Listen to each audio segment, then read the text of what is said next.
शाम की पाठशाला के सभी सदस्यों को मेरा अभिवादन, नमस्कार।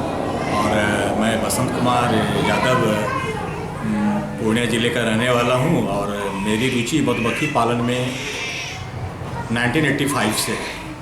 और पहले तो मैं अपना इंडियन भी पालता था और लगभग 5-7 वर्षों तक इस क्षेत्र में मैंने काम किया। तो एक इटली से एक मधुमक्खी आई जो अधिक उत्पादन वाली क्षमता वाली मधुमक्खी है, जिसे हम वैज्ञानिक भाषा में एपिस मेलिफेरा कहते हैं। तो अब हमने जब उसकी शुरुआत की तो अब तो पूर्णिया ज़िले में बहुत व्यापक स्तर पर इनकी जो है कि पालन किया जा रहा है और सरकार का भी इसमें पूरा योगदान है। जैसे कि आपको राष्ट्रीय बागवानी मिशन के तहत किसानों को 50% अनुदान पर मधुमक्खी बॉक्स उपलब्ध कराया जाता है।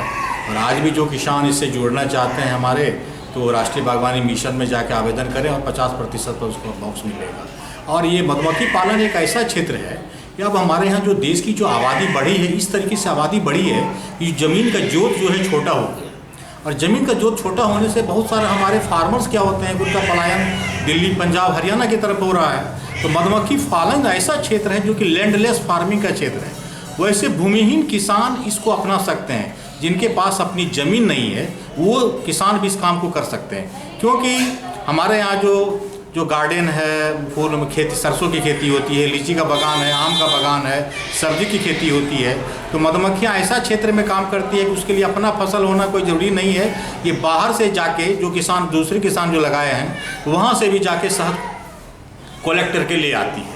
और मधुमक्खी पालन को इस क्षेत्र में बढ़ावा इसलिए मिल रहा है कि हमारे जो बहुत ऐसे किसान हैं जो जिसके पास एक एकड़ से कम ज़मीन है, वैसी ज़मीन जो उसका कि वाटर लैगिंग एरिया में पड़ा हुआ है, कुछ ज़मीन जो है कि बालू वाले क्षेत्र में है, तो ऐसे ज़मीन में उनका खेती ठीक से नहीं हो सकता है। वो लोग माइग्रेट करके बाहर जा रहे थे। लेकिन मधुमक्खी पालन जब से हमारे यहाँ इनके बारे में पूरी जानकारी मिली किसानों को, फार्मर्स को, तो वो इनकी ओर अग्रसरित हुए हैं और वो जो है आके अब जो मधुमक्खी पालन अपना रहे हैं और अपने एक बक्से से 30 से 40 किलो तक शहद प्राप्त कर रहे हैं। और ये देखा जा रहा है कि इससे बेरोजगारी की समस्या भी दूर हो रही है कि यह खेती के साथ ही जुड़ा व्यवसाय है। मधुमक्खी पालन जो है खेती का ही एक पार्ट है, कि खेती से ही जुड़ा हुआ एक पार्ट है। और खेत जो वैसे किसान जो खेती कर रहे हैं, खेती के अलावा और वो सहायक रोजगार के रूप अपनाना चाहते हैं, तो गाय पालन करें, मधुमक्खी पालन करें, बकरी पालन करें।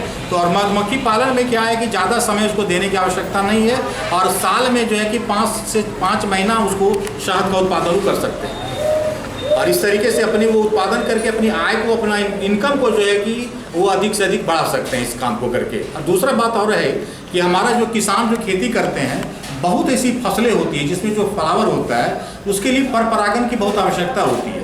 पर परागन जो है वो मधुमक्खी, जितने भी कीट हमारे यहाँ हैं 90% जो पर परागन की क्रिया होती है वो मधुमक्खियों के द्वारा होती है।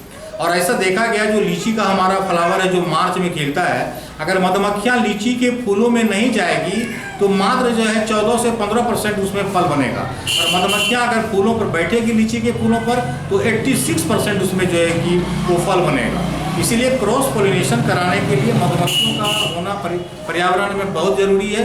ये प्रकृति का नन्हा सा जीव है, कि छोटा सा जीव कीट है और जो कि मानव से लेके पेड़ पौधों तक के लिए बहुत ही इनका गुणकारी है। मानव के लिए तो ये शहद देता है, लेकिन पेड़ पौधों के लिए क्रॉस पोलिनेशन करके उनकी पैदावार को बढ़ाता है।